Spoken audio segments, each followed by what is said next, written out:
네, 김유빈 기자와 열왕야랑 시작합니다. 첫 번째 주제 보겠습니다. 윤석열 대통령과 조국 대표인데요. 조국표 뭘 평가합니까? 네, 귀를 쫑긋 세우고 듣기 평가 함께 해보실까요? 오늘 현충일 추념식에서 윤 대통령과 조국 대표가 악수를 나눴는데요. 조 대표 측이 곧장 이런 입장문을 냈습니다. 조 대표가 민심을 받드십시오라고 말했고 윤 대통령이 움찔한 것 같았다고요.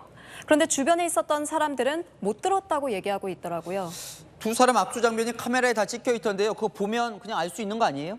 네, 일단 그 장면부터 함께 보시겠습니다.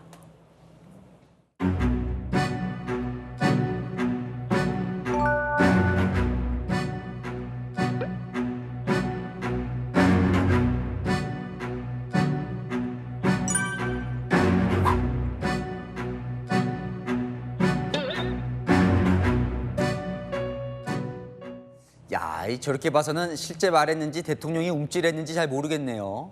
네, 확대를 해서 봐도 조 대표 입모양이 확실히 드러나진 않죠. 대통령 표정도 큰 변화는 없는 것 같고요. 네, 그래서 저희가 조 대표 근처에 있던 인사들에게 물어봤는데요. 옆에 있었지만 조 대표가 얘기한 건 듣지 못했다. 오히려 말씀 없이 정중하게 인사한 것 같았다고 답했습니다. 작게 말했으면 대통령이 실제로 들었는지도 잘 모르겠네요. 한번 살펴보고 싶네요. 궁금한데. 김건희 여사도 왔던데 인사를 했습니까? 네, 김 여사 활동 재개 이후 처음으로 야당 대표들과 조우했는데요. 보시는 것처럼 김 여사가 몽례하자 이재명 대표와 조국 대표 모두 가벼운 몽례로 화답했습니다. 네. 다음 주제 보겠습니다.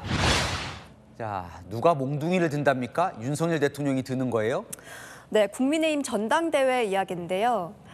윤석열 대통령이 후보들에게 몽둥이를 들어서 다리를 부러뜨릴 거라고 이준석 개혁신당 의원이 예측했습니다. 대통령이 마음에 안 드는 후보는 내쫓아버리고 마음에 드는 후보만 남기는 방식으로 전당대회에 개입할 거라는 거죠. 전례가 있었다면서요.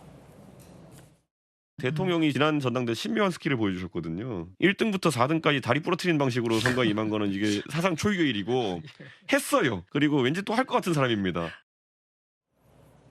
지난 전당대회에서 친윤계 김기현 의원을 당선시키려고 나경원, 안철수 후보 등을 주저앉혔다는 논란을 다시 소환한 거죠. 좀 비유가 좀 쌀벌한데 어쨌든 대통령이 그럼 이번에는 누구에게 몽둥이를 들 것 같다는 거예요? 네, 한동훈 전 위원장을 꼽았습니다.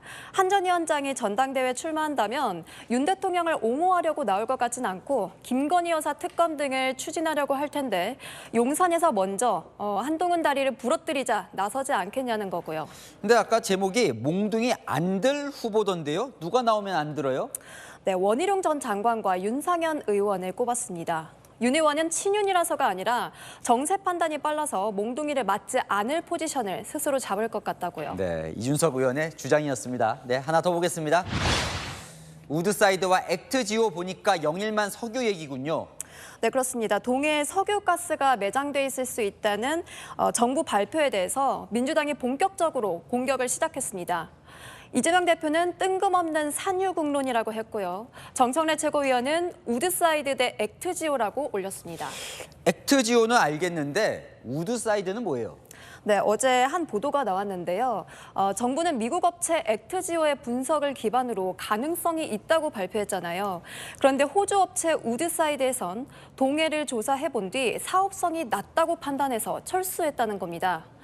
정부가 보고 싶은 결과만 보고 무리하게 밀어붙였다는 비판이고요. 우드사이드가 실제로 철수한 건 맞는 겁니까? 네, 산업부는 우드사이드가 철수한 건 맞지만 사업성이 없어서가 아니라 회사 자체 사정 때문이라면서 우드사이드 철수 이후 액트지오가 추가 자료를 받아서 분석을 해봤고 가능성이 높게 나왔다고 반박했습니다.